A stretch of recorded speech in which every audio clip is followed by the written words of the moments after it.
¿En qué tiempo de la escatología estamos? Vamos a leer un texto de la palabra del Señor y luego miramos algunos detalles sobre esto. Vamos a leer en la segunda carta del apóstol Pedro, el capítulo 3, los versos 11 al 12. A todos los hermanos que están conectados en la ciudad de Tuluá y de otros lugares, mi saludo también y mi respeto para ustedes en el nombre del Señor Jesús. Segunda de Pedro 3, 11 y 12 dice: puesto que todas estas cosas han de ser deshechas, ¿cómo no debéis vosotros andar en santa y piadosa manera de vivir, esperando y apresurándoos para la venida del día de Dios, en el cual los cielos encendiéndose serán deshechos y los elementos siendo quemados se fundirán?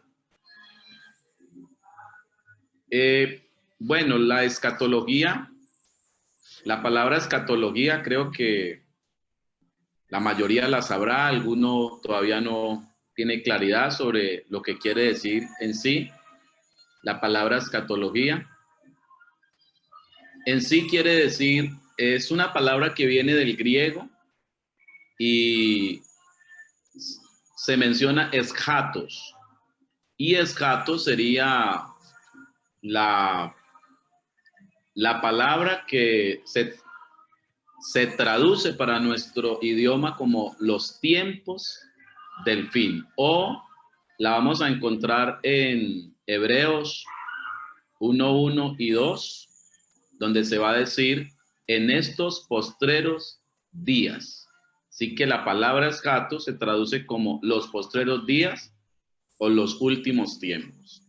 De manera general, tenemos que decir que bueno, siempre ha habido escatología, es lo primero que tenemos que decir. Es decir, que Israel y los profetas son anunciantes de unos tiempos del fin. Así que ya en Isaías y en otros profetas vamos a encontrar una escatología que anuncia el fin. E Israel, como pueblo, tuvo una escatología que le anunciaba los tiempos del fin. Los tiempos del fin para Israel empezarían entonces cuando llegara el Mesías. Casi que el Mesías llegaba a su tierra para hacer juicio a los pecadores, dar el reino a Israel y prácticamente dar lugar al fin del mundo. Así era entonces como se anunciaba y como lo entendía Israel. Lo que vemos con la llegada del Mesías, cuando hablamos del Mesías, para nosotros es hablar de Jesucristo. Es Mesías porque a partir de David se le anunció en el capítulo 8, capítulo 7 del segundo libro de Samuel, se le anunció a David en una buena intención que él tuvo de construirle un templo al Señor, viendo que el arca estaba entre cortinas, mientras que él vivía en un gran palacio. Entonces él tuvo la buena intención y llamó a Natán para que éste le aprobara la construcción de un templo. A Natán le pareció maravillosa la idea del rey y le dijo que sí, que claro, que el Señor estaba con él y que arrancara pues a construir el templo. Sin embargo, el Señor interviene, parece que es una charla entre el profeta y el rey. Terminan la charla, Natán se va para la casa y cuando va yendo, el Señor le habla a Natán y le dice: vaya, dígale a David que él no me va a construir casa, sino que voy a ser yo el que le voy a construir casa a él. Vaya, dígaselo. Dígale que de los lomos de él nacerá un hijo que se va a sentar para siempre en el trono, que lo va a afirmar y que va a ser para siempre ese trono, que su dominio será de mar a mar y que, mejor dicho, lo va a controlar todo. Bueno, ahí nace la idea del Mesías. Ahí nace la idea del Mesías. Pues nace Salomón y eso no se cumple. Salomón, al contrario, es un rey que lleva el reino de Israel a la hecatombe. No se da la hecatombe en el tiempo de él porque el Señor tuvo misericordia de Salomón y entonces le dijo, pero en los tiempos de su hijo yo voy a hacer estos, el reino va a ser dividido. Y sí, nace Roboam y el reino es dividido. Y en esa división del reino comienzan unas guerras entre los reyes, sobre todo en las 10 tribus que quedaron a la parte del norte, empieza una guerra muy fuerte entre ellos, a tal modo que es una guerra entre los reyes. Dios había puesto a Jeroboam con una promesa. Le dijo, mire, yo le voy a dar estas 10 tribus a usted. Si usted se comporta a la altura, yo le voy a firmar este trono para siempre. Créame. Pero Jeroboam miró eso muy terrenal, no entendió al profeta Micaías que le hablaba y creyó que le hablaba a un hombre cualquiera, no entendió que era palabra de Dios. Y el hombre hizo todo lo contrario. Elevó unos becerros en medio del campamento y dijo que esos eran los dioses que había que adorar, construyó su propio culto e hizo pues una cantidad de cosas que nada tenían que ver con la voluntad de Dios. Todo eso fue una jugada política que tuvo Jeroboam, porque él tenía miedo de que las 10 tribus fueran a Jerusalén y que en últimas pues volviera a quedar el reino allá y no pasaba nada con él. Así que evitó que el pueblo fuese hacia Jerusalén.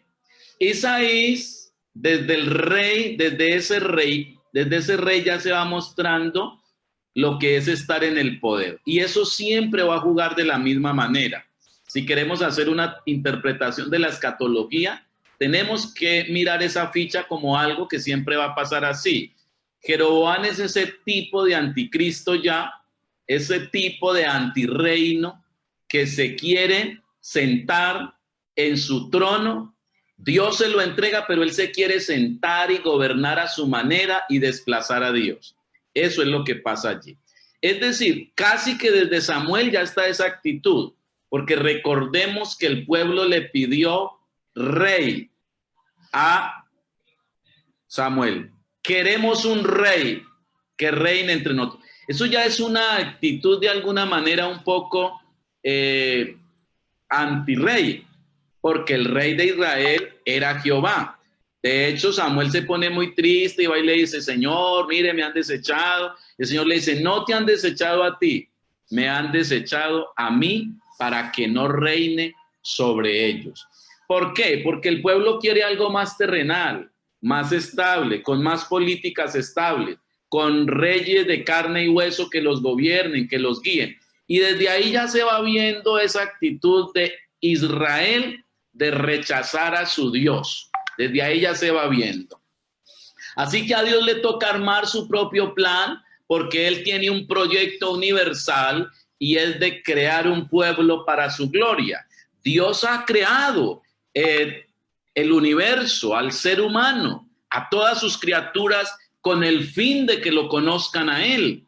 Pero para conocerlo a Él se necesita crecer en intimidad con Dios, separarse un poco de lo que es Dios y de lo que nosotros somos. El hombre es criatura, mas Dios es eterno. Eso es lo que ocurre allá en Génesis 3, que ese hombre tiene una tentación. Con que Dios os ha dicho que no comáis de esto. Sabe Dios que el día que comáis serán abiertos vuestros ojos y seréis como Dios. Lo que se anuncia en la escatología es que llegará alguien que se sentará en el trono haciéndose pasar por Dios. Pero tengamos en cuenta que eso no va a pasar.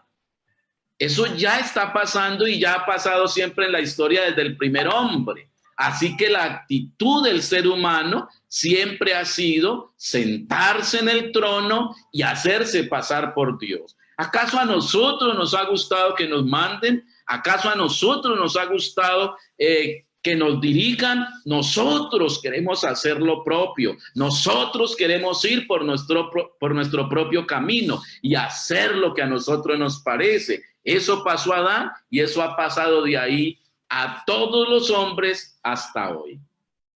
Volviendo al tiempo de Jeroboam, entonces entendemos que se parten.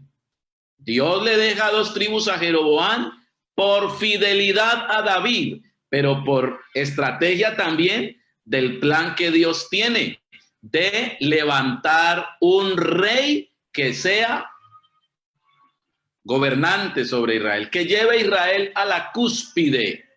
Y les promete esto.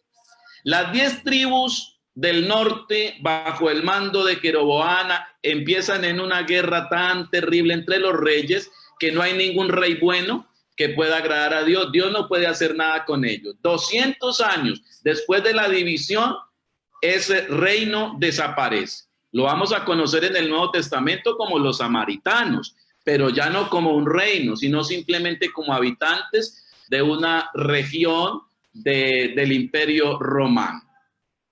Las 2 tribus que quedaron, que van a ser Judá y Benjamín, van a ir allí avanzando. Hay unos reyes que son buenos, hay otros que no, y siempre que un rey se comporta a la altura, dice, este hizo como David su padre, y cuando no lo hace, pues van a decir lo contrario, este no hizo como David su padre, y se va yendo allí. Se está contando esa historia para mostrar el ideal del Mesías. David es el hombre conforme al corazón de Dios, porque hay algo que ha ocurrido cuando se pidió rey. Ellos querían un rey de carne y hueso. Dios quería un rey conforme al corazón de él. Entonces quedan como 2 expectativas, la humana que sea de carne y hueso y la divina que sea conforme al corazón de Dios. Dios quiere cumplir eso.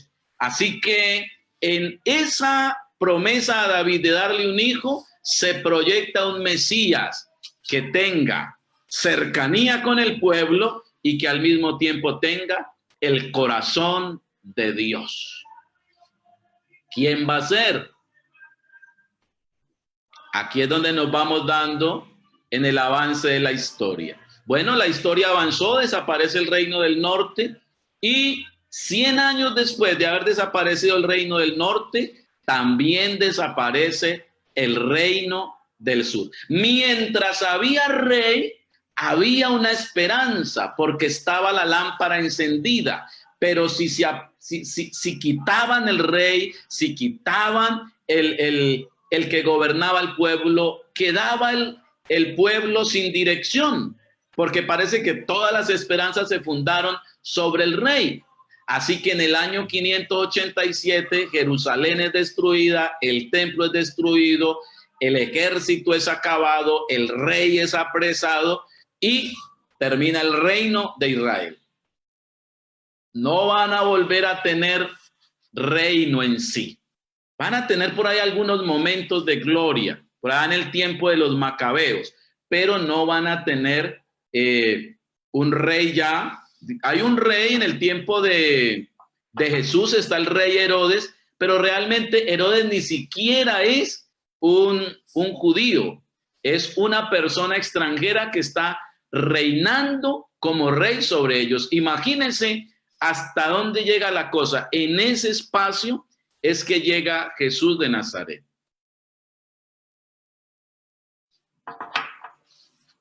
Pero hablemos un poquito de lo que ocurre en el momento de la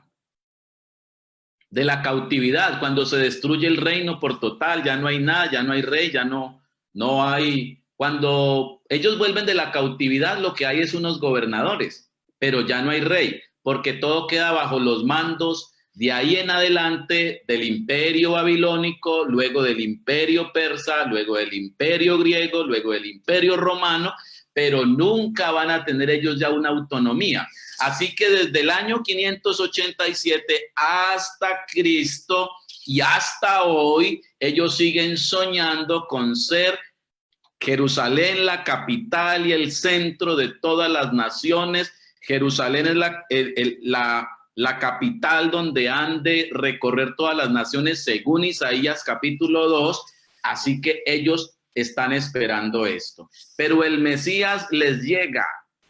¿Qué fue lo que ocurrió? Se aumentó más fuerte aún después de la cautividad y de la destrucción del reino, se aumentó con más fuerza que llegaría un Mesías, que llegaría un Mesías. Y hay profetas que lo van a anunciar. Por ejemplo, Zacarías va a decir por allá 300 años antes de Jesucristo que el Mesías entraría sentado en un pollino hijo de asna y que sus salidas serían desde la eternidad. Dios le ha prometido un hijo a David que reine sobre él. Pero ¿quién es ese hijo? ¿Quién es? A él lo habían rechazado como Dios. Así que el Mesías que nacerá de los lomos de David no puede ser otro sino el que tiene el corazón perfecto, conforme a Dios. Por lo tanto, en el plan eterno y sabio de Dios, la promesa hecha a David no es sino la promesa de la manifestación de Dios en carne. Es decir, que le ha dicho que van a ser un hijo de él, pero el que van a ser es el mismo Dios que se va a manifestar en carne, porque él no va a admitir que otro reine sobre su creación. A otro no daré mi gloria. Él es Rey de reyes y Señor de señores. Así que en el Mesías prometido a David se está prometiendo en sí es el Dios mismo reinando sobre todas las naciones y extendiendo un reino de gloria para siempre. Pero él llega de forma humana a cumplirle las expectativas al pueblo y viene a poner a Jerusalén como cabeza de todas las naciones, pero Jerusalén no lo entendió. Cuando Jesús estaba cumpliendo la profecía de Zacarías, entrando sobre el pollino hijo de asna, los mismos sacerdotes que eran los eruditos del tiempo y los que se sabían todo el tema de la profecía y los que creían tener todo claro, miraron a Jesús con desprecio y le dijeron: dile a sus discípulos que se callen. ¿Se acuerdan lo que él respondió, no? ¿Qué respondió?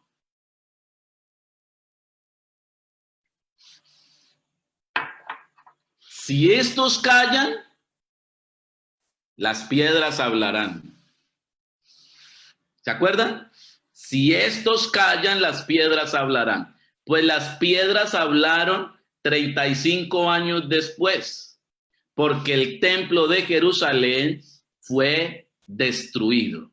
Y cuando el templo fue destruido, fue el anuncio de las piedras, diciendo: el Mesías llegó y ustedes lo crucificaron. Por ahí andan todavía buscando cómo lo construyen. 2000 años de historia y no han podido construir el templo. ¿Por qué? Porque está echado a perder.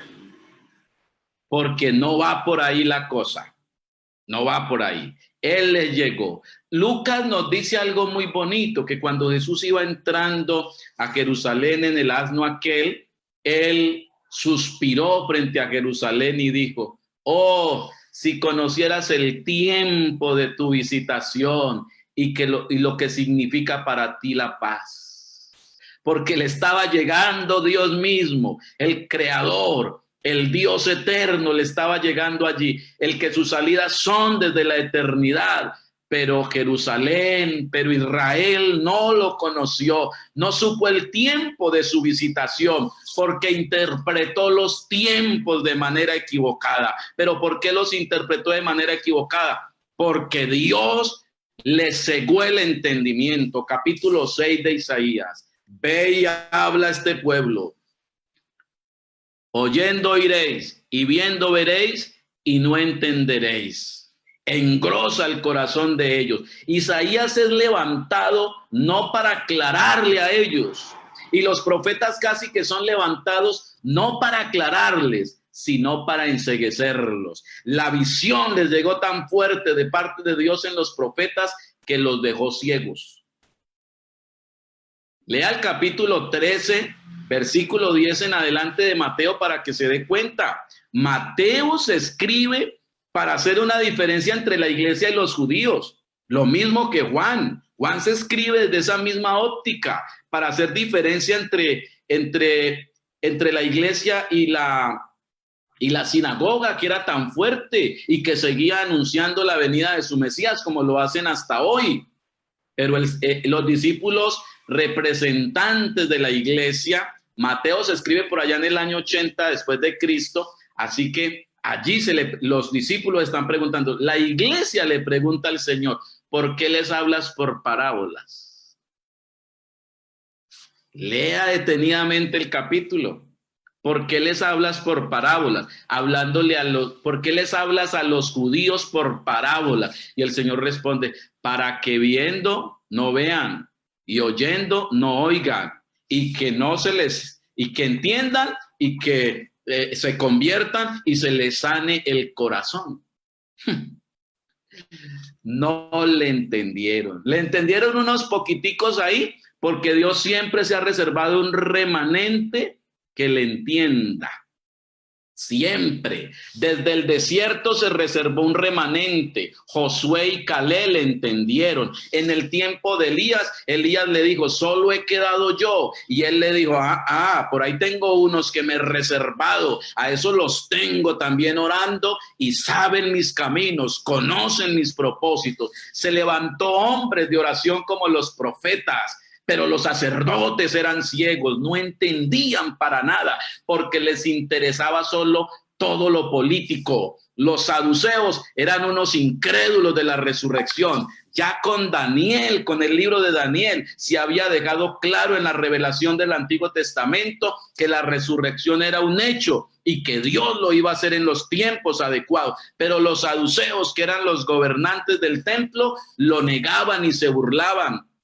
Recuerde cuando Pablo fue a Atenas, cómo se burlaron de él por la resurrección. Y resulta que era ahí donde estaba el misterio. Era en la resurrección donde se encontraba el verdadero Mesías. Por eso Pedro, cuando habla en los Hechos, va a decir que a este ha levantado Jesús para hacerlo Señor y Cristo. ¡Oh!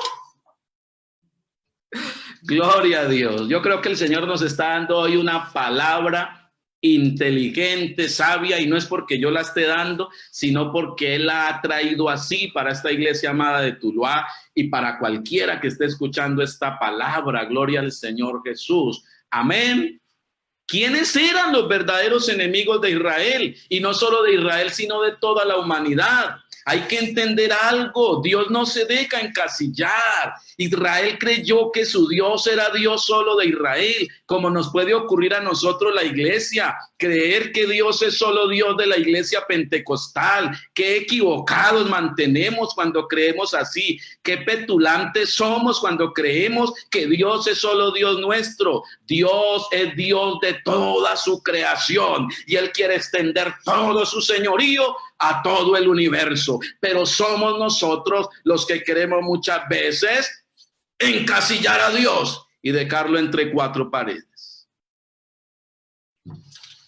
Gloria a Jesús. Así que, amados hermanos, les entra al templo. Lea los capítulos 11, 12 y 13 de Marcos. Lo que pasa es que nosotros leemos esos capítulos separados y por eso no entendemos la escatología. No unimos todo el libro, sino que separamos capítulos y no logramos entender la cosa. No la logramos entender. El capítulo 10 comienza a hablar de una figura. Va a entrar Jesús a Jerusalén y se encuentra con una higuera. ¿Se acuerda, hermano Fabio? Se encuentra Jesús con una higuera. Y le busca fruto. ¿Y qué ocurre? No le encuentra. Y nosotros tomamos la figurita de la higuera como algo natural ahí, cuando en lo que el evangelista nos está representando es el pueblo de Israel en esa higuera. Ahí nos la está representando. El Mesías ha venido a encontrar fruto, porque el capítulo 5 de Isaías dice: mi amado sembró una viña y fue a buscar fruto en ella y no le halló. Lo que encontró fue unos frutos agrios, pero al menos allá encontraron frutos agrios. Aquí, cuando el Mesías está entrando a Jerusalén, la cuna, el centro religioso del mundo, porque para ese tiempo el centro del mundo es Jerusalén. Allá deben ir todas las naciones. Recuerden el etíope que viene desde Etiopía a Jerusalén, porque ahí es el centro del mundo. Y el templo es el templo donde habita el Dios único y verdadero. Y entonces el Mesías le está ya entrando a Jerusalén. Y entonces Marcos nos pone la figura. ¿Qué le dijo el Señor a la higuera? Lea, ¿qué le dijo? Le buscó fruto y no le halló. ¿Sabe cuál es la expresión fuerte? Maldita higuera, nunca jamás salga fruto de ti. ¿Sabe de qué está hablando? De la religión de Israel. Con su monoteísmo, con su santuoso templo, con sus honorables sacerdotes, con sus honorables escribas, tan reverdecidos, tan admirados por muchos, pero tan vacíos para Dios. A Dios le fastidia la religión, cualquiera que sea, que se quede simplemente en la letra y que no entienda que Dios quiere una conexión de vida con su pueblo. Ese creyente o esa creyente que se queda solo en la letra, que solo le sirve la Biblia para juzgar a otros, para condenar a otros, para apartarse de otros. Al Señor le fastidia eso. Y ese era Israel. Y ese era especialmente sus gobernantes, que ahora eran los sacerdotes y que eran los que mandaban, perdonen la expresión, los que mandaban la parada allí en todo ese asunto. Les entró el Señor al templo. ¿Y qué halló? ¿Qué halló? Mercaderes. ¿Se acuerdan, hermanos? ¿Me están siguiendo en esto, hermanos? ¿Me están siguiendo? Gloria al Señor. Mercaderes. El templo estaba lleno. Que el calificativo del Señor, ¿cuál es? Han convertido la casa de oración en cueva de ladrones. Avanza por el templo. Los escribas y los sacerdotes lo persiguen por un lado y por el otro. Le tientan, lo quieren hacer caer, le quieren hacer la caída, pero no se la encuentran. Cuando Jesús ya va a salir del templo, es la última escena que nos cuenta Marcos. Cuando Jesús ya va a salir del templo, se encuentra con una viejita, con una viuda, con una pobre, después de haber predicado todo lo que predicó contra los señores del templo. Se encuentra con la viuda y cuando la ve ofrendando, se admira, se aterra y dice: ¡wow! ¿Pero qué es esto? Esta señora dio todo lo que tenía. Nosotros a veces queremos coger la relación con Dios no para dar, sino para recibir. Y estamos buscando es un beneficio, cuando Dios quiere un corazón que se dé, No estoy hablando solo, no estoy hablando de dinero, estoy hablando de esa vida con Dios que consiste en dar desde la humildad, en dar nuestra vida, como lo hizo la mujer del frasco de alabastro en el capítulo 14 también de allá. Hermanos, mujeres que están aquí, Marcos muestra unas mujeres como protagonistas de una fe genuina delante del Señor. Miren, cuando el Señor la ve, llama a los otros y les dice: esta dio más que todos, esta dio más que todos. Y entonces por ahí unos discípulos le dicen: pero ¿cómo así que dio más que todos? Si hay ricos que han dado mucho. No, esta dio más que todos, porque lo que dio, lo dio desde el corazón. Hermanos, eso está indicando algo para la iglesia, porque en esas mujeres también tenemos que ver la iglesia.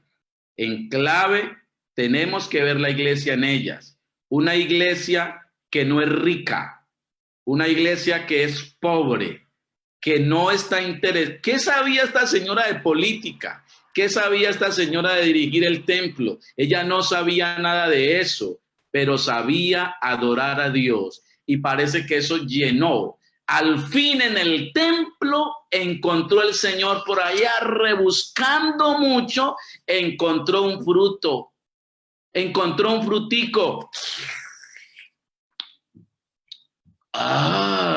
Adoración pura, adoración verdadera, no adoración del chisme, no adoración de la prepotencia, no adoración de la competencia entre líderes, no la adoración de búsqueda de beneficios. Oh, aquí hay adoración sincera. ¿Qué sigue después de que vio eso? Termina el capítulo 12 y sigue el capítulo 13. ¿Y qué arranca diciendo? Se hace una opinión sobre el templo. Vaya mirándolo allí, en su palabra, vaya mirando. Se hace una opinión sobre el templo. Entran parece que están saliendo del templo, pero el Señor ya encontró en el templo lo que quería. Ellos querían, y todavía, estos están locos, porque estos todavía dicen que tienen que construir el templo para esperar el Mesías, porque creen que este Dios es superficial. Este Dios no es superficial, este Dios busca un corazón, porque eso fue lo que pidió de los reyes: hombres conforme a mi corazón. Vea, yo le quiero construir una casa. Y eso está conectado allá con David, de lo que les estoy contando. Yo le quiero construir una casa. No me construya una casa, mejor yo le construyo una a usted, una de corazones sinceros, una de hombres sinceros, mujeres sinceras, piedras vivas que se conviertan en el gran templo de mi propia presencia. Esa es la Jerusalén celestial, la que usted va a encontrar por allá en Apocalipsis, que no es una ciudad como algunos creen que es una ciudad de ladrillos. No, hermanos, es la iglesia de Dios como morada de la presencia del Señor por toda la eternidad. Yo creo que ya se acabó el tiempo, ¿verdad?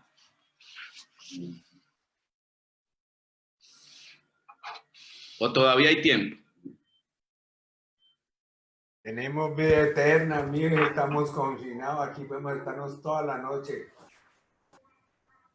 Oiga, toda la noche, dice el hermano Fabio. Apenas lo estamos saboreando, mijo. Bueno. Está viendo esto. Entonces, el Señor ya encontró lo suyo en el templo. Es una viejita que da todo lo que tiene. En otras palabras, no lo mire tanto desde el dinero. Es una persona que entrega su vida. Porque, ojo, la correspondencia con el evangelio solo puede ser de hombres y mujeres que estén dispuestos a dar la vida por el que dio la vida.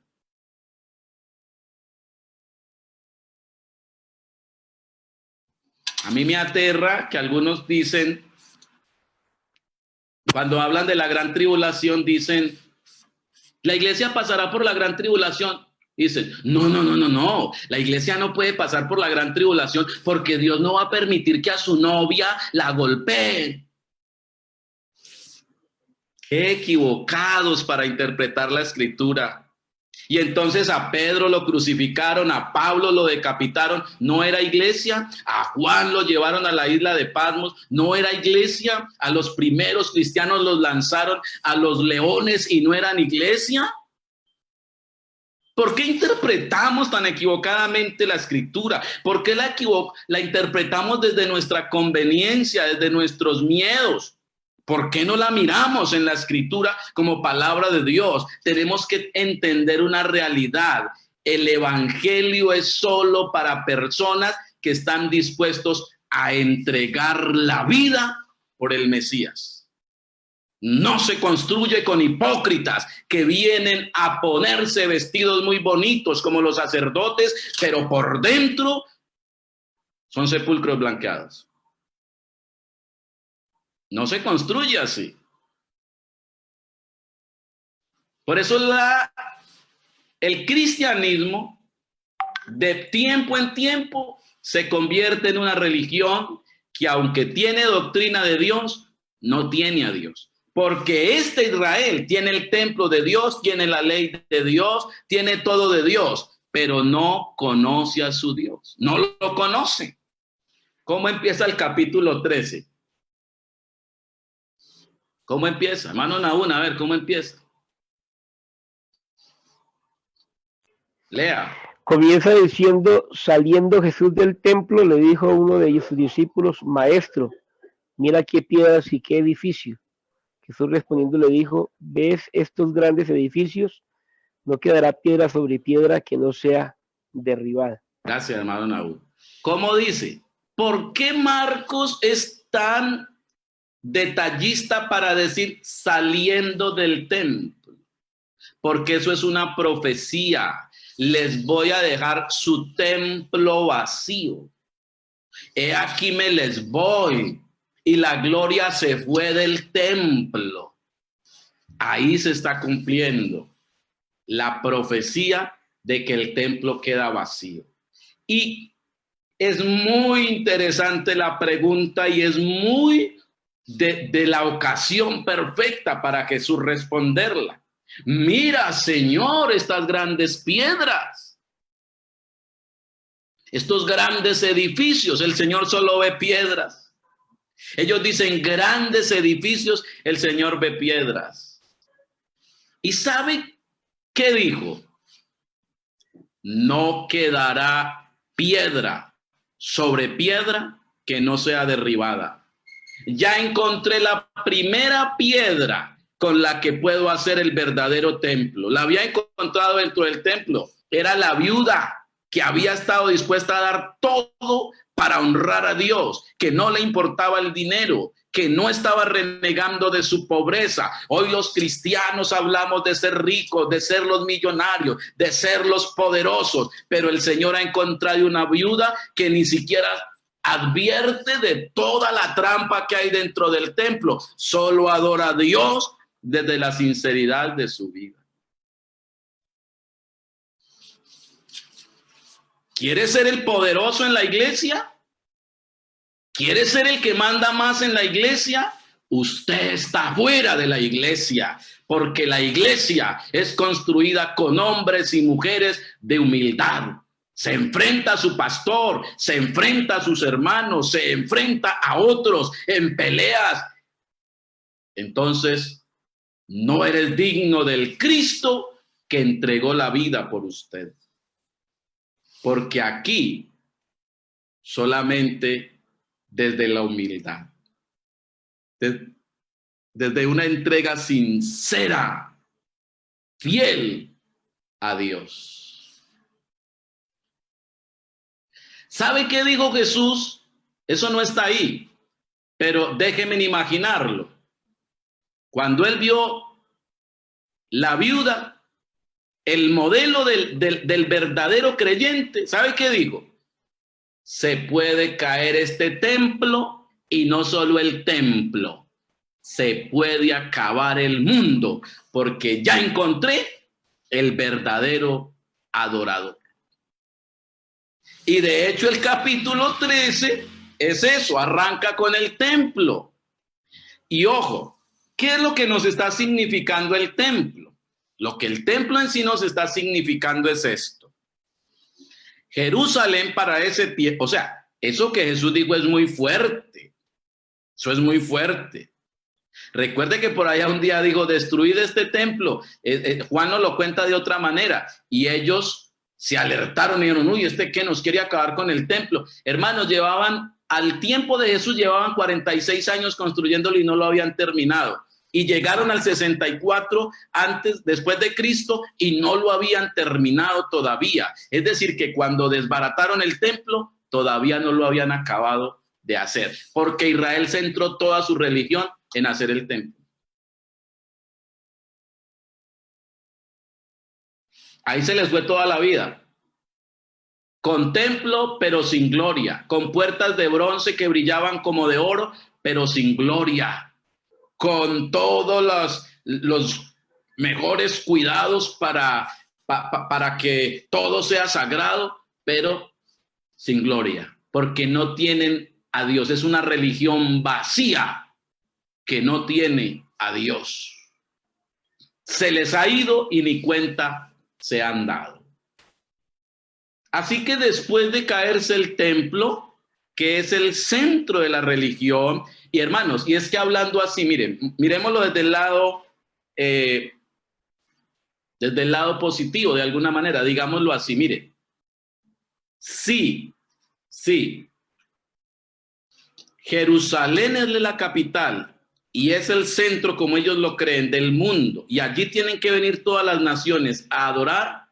Entonces ese templo es la cosa más sagrada y hay que volverlo lo más lindo, porque ahí es donde Dios va a descender.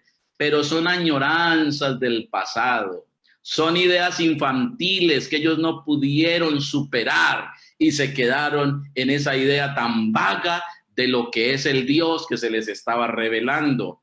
Pero teniendo en cuenta eso, entonces, si el centro, si lo más importante del mundo es el templo, porque es como el centro de convergencia, donde tanto las naciones como Dios se encuentran, si Dios le anuncia, escuche bien, si Dios anuncia la caída del templo,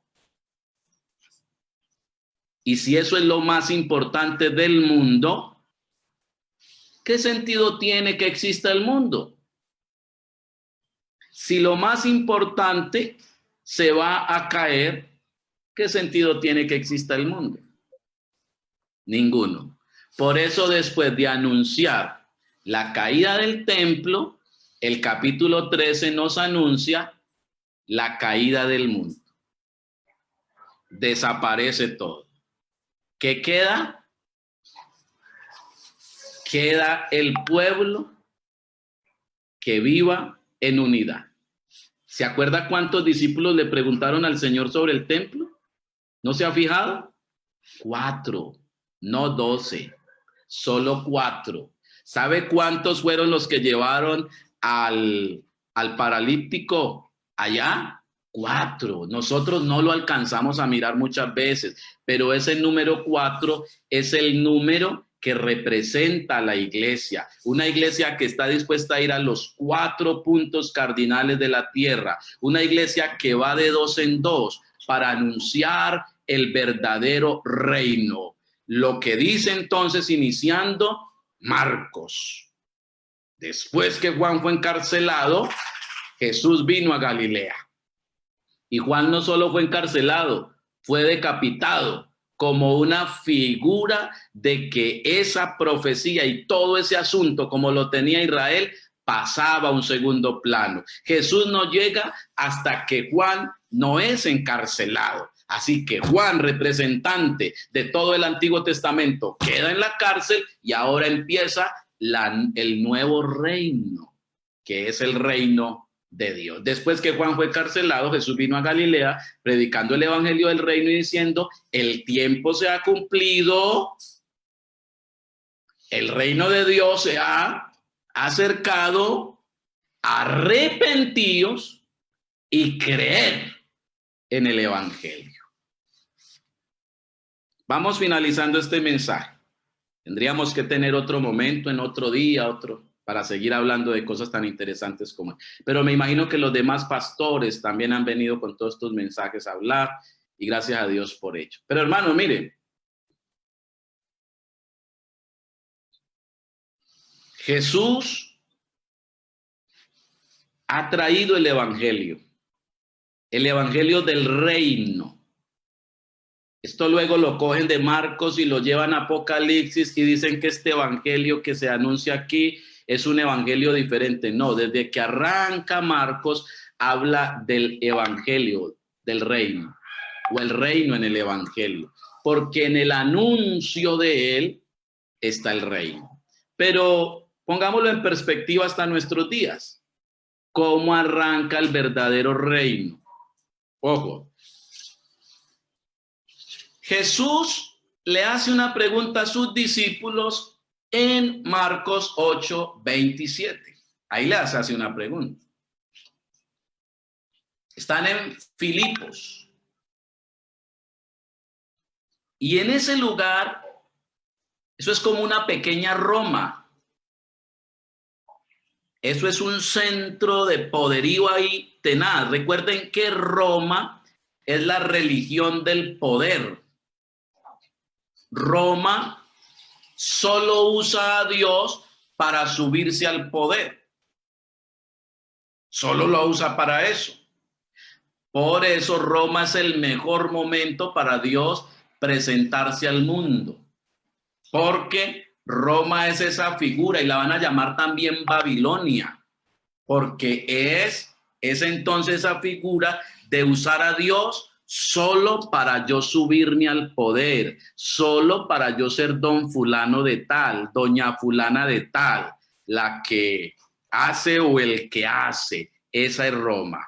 Por eso los emperadores romanos en última dicen que ellos son Dios, porque si han logrado instrumentalizar a Dios para subirse al poder, entonces han vencido a Dios y ellos son los grandes. Esa es Roma y desde ahí hay que entenderla en Apocalipsis. Así que en ese momento llega el Señor.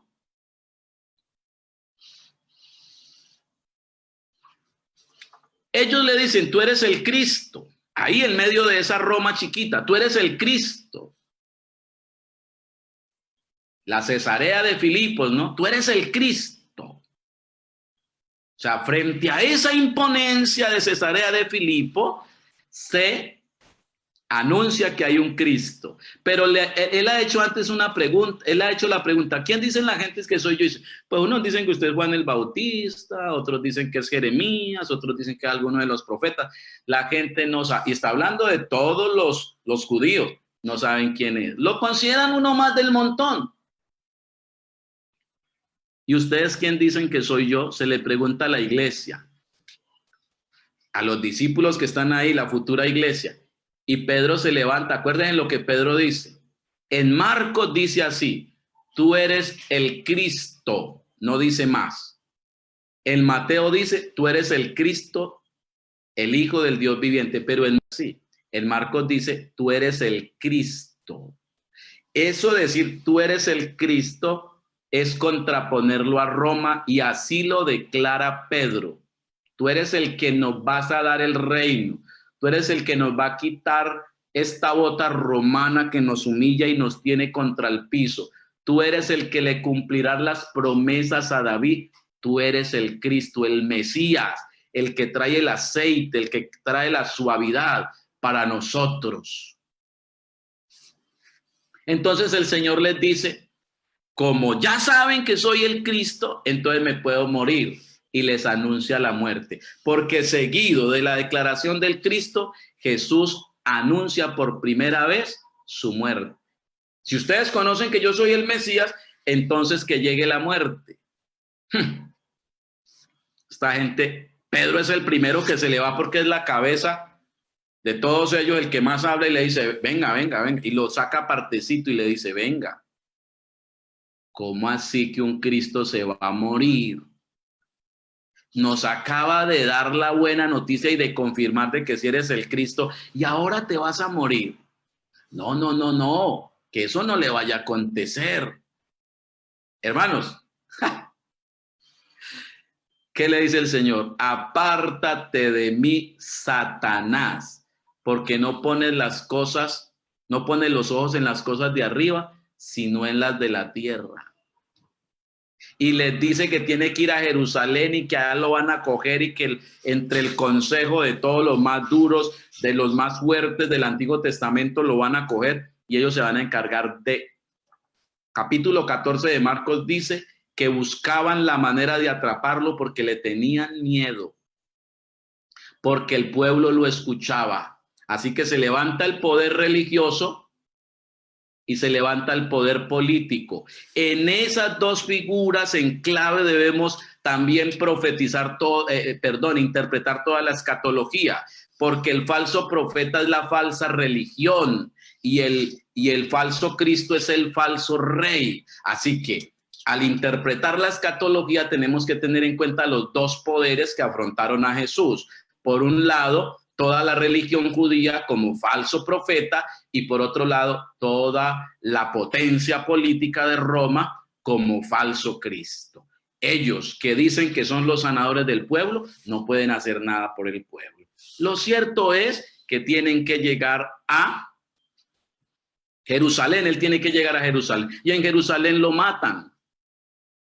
Y Pedro huye y Judas lo vende y los otros se esparcen y todo mundo se va. Porque un reino donde llegue la muerte nosotros no lo queremos. Y hoy hay gente en medio de la pandemia y en medio del coronavirus descarriándose y peleándose y golpeándose y hablando de divorcio. Y hay gente que se le quebró el negocio y ahora tiene un problema contra Dios. ¿Por qué me dejó acabar? ¿Por qué esto? ¿Por qué aquello? Y hay gente confundida y desesperada y no sabe qué hacer en medio de todo este revolcón que se dio para todo el mundo. Y en estos revolcones es donde tenemos que probar quién es la vida, quién es el que se le enfrenta a la muerte y aunque la muerte lo agarre, no se lo puede tragar, porque la vida es más fuerte que la misma muerte. Matan a Jesús, lo encierran en la tumba. ¿Qué significa que el Mesías muera? Significa que ha dado muerte a la religión judía. Significa que ha dado muerte al templo. Significa que ha dado muerte a la muerte, al pecado, a la ley y a todo lo que acusa al ser humano. Significa que el mundo viejo y la creación, como ha estado, no va más para Dios y se anuncia entonces un cielo nuevo y una tierra nueva. El Mesías llegó para establecer el reino, pero Israel no se quiso montar en el tren. No se quiso montar porque le pareció que un Mesías que se muere es una bobada. Porque eso es lo que va a decir Pablo en Corintios, porque la cruz es locura para los que se pierden. Para los judíos es tropezadero y para los griegos es locura. Mas Cristo crucificado es poder de Dios y sabiduría de Dios. ¿Por qué? Porque en la muerte, hermanos, al enterrar a Jesús, se entierra el mundo con toda su maldad. Y al resucitar Jesús, se abre paso al nuevo reino de Dios. No hay imperio, no hay poderoso, no hay nada que valga. Dios anuncia que el mundo acabará y que solo el pueblo de él, los creyentes en él, permanecerán por toda la eternidad. ¿En qué tiempo estamos?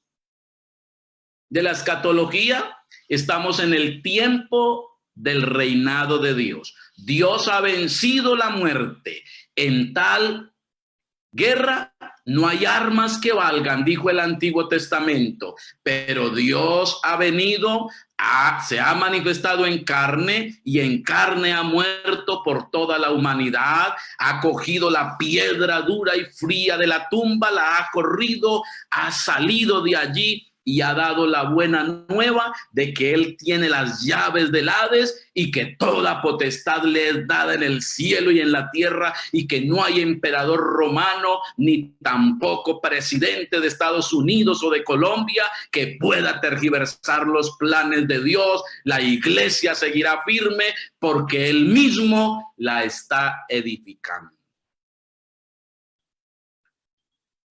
Amén. Así que la resurrección, Jesús resucita y a los 40 días que se va a ir, Israel le pregunta, Hechos 1:7, ¿restaurarás el reino a Israel en este tiempo? Todavía aún los mismos discípulos, después de resucitados, preguntan por el reino de Israel. El Señor les da como en la cabecita de pobrecitos, todavía no entienden, pero bueno, ahora que los comiencen a matar a todos, se van a dar cuenta de qué se trata esto. Y sí, porque eso les pasó, ¿no se acuerdan? A Jacobo rapidito, a Esteban le pegan una pedreada que no puede más con ella, a Jacobo lo decapitan, a Pedro lo encierran y eso arranca una de persecución que nosotros hoy no queremos sufrir por nada. Se levantó leyes contra el aborto y no dijimos nada. Se levantaron los homosexuales a hablar por toda parte y no dijimos nada. Y hemos estado ahí callados, en silencio, porque qué tal que nos metan a la cárcel, tenemos que ser prudentes. Y se ha levantado. Y nosotros ahí. Si no pueden decir amén, digan ay, ay, ay. ¿Cierto? Hermanos, ¿restaurarás el reino a Israel en este tiempo? ¿Qué les dijo él? No les toca a vosotros saber. ¿En qué tiempo estamos? No en el tiempo del saber. Usted quiere saber todos los tiempos, usted quiere medir todas las fechas, usted quiere ver dizque un reloj de Dios, yo no sé por dónde, para conocer cuándo viene el Señor. No os toca a vosotros saber los tiempos o las sazones que el Padre puso en su sola potestad. Pero recibiréis poder. Y me seréis testigos en Jerusalén, en Judea, en Samaria y hasta lo último de la tierra. Y cuando esto llegue a lo último de la tierra, Marcos 13:14, será predicado este evangelio para testimonio a todas las naciones y entonces vendrá el fin. ¿En qué tiempo estamos? Estamos en el tiempo de la evangelización mundial, si lo quiere entender. Estamos en el tiempo donde el Mesías está sentado en el trono, extendiendo todo su reino, deponiendo a los enemigos, deponiendo la prepotencia de los seres humanos, invitándolos al arrepentimiento. Estamos en el tiempo donde la iglesia se tiene que levantar con toda autoridad, hablar del Dios eterno y maravilloso. Estamos en el tiempo donde a la iglesia no le debe temblar para decir que Jesucristo es el único que cambia la vida y que le da esperanza al ser humano. Estamos en ese tiempo. ¿Y cuándo viene el Señor? El Señor viene hoy. ¿Cómo así, pastor? Sí, porque el Señor no viene en el futuro. Él ha dicho que viene en el presente. Y es que el presente que nosotros tenemos es el instante del que habló Pablo. Pero ¿cómo así? Hoy. Sí, hoy. Siempre lo esperas en el presente, nunca lo esperas dentro de 20 años. No comenzamos a decir, no, todavía falta que se predique a toda África, y como todavía está toda África, el Señor todavía no viene. Y lo miramos desde el tiempo lineal, como si el Señor nos llegara del futuro. El Señor no nos llega del futuro, el Señor nos llega desde la eternidad. Él está arriba, y cuando Él diga que baja por la iglesia, baja y punto. Así que ¿qué cuentas vas a hacer? No haga cuentas, prepárese hoy. ¿Qué dice Pablo? Capítulo 13 de Romanos. La noche está avanzada y se acerca el día. Vistámonos las armas de luz. Y Jesús dijo, y si aquel siervo malo y negligente dijera en su corazón, mi Señor tarda en venir, vendrá el Señor en la hora que éste no piensa y ¡pum! Hermanos, es lo que tenía para decirles. Es lo que tenía para decirles. Y ahora, para finalizar, les digo, es tiempo de que seamos verdaderos hijos de Dios.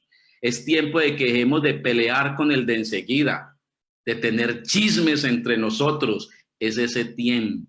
Es ese tiempo de dejar de competir, que el evangelio no es un evangelio de competencia, es un evangelio de entrega. Que hablaron mal de ti, gloria a Dios, hermano.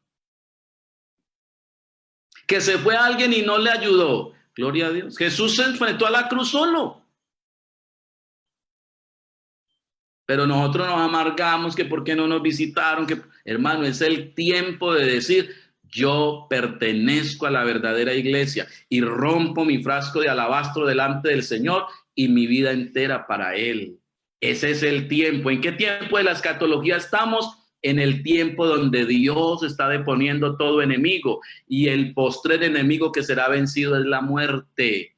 En la resurrección de entre los muertos, Dios vencerá la muerte en nuestros cuerpos. No importa lo que pase con nosotros, tenemos vida eterna. No te asustes por tu negocio, no te asustes por lo que te está pasando, no te asustes por nada. Deje de estar peleando en su casa, tema a Dios y viva en una completa plenitud por el Cristo que se le ha metido al corazón.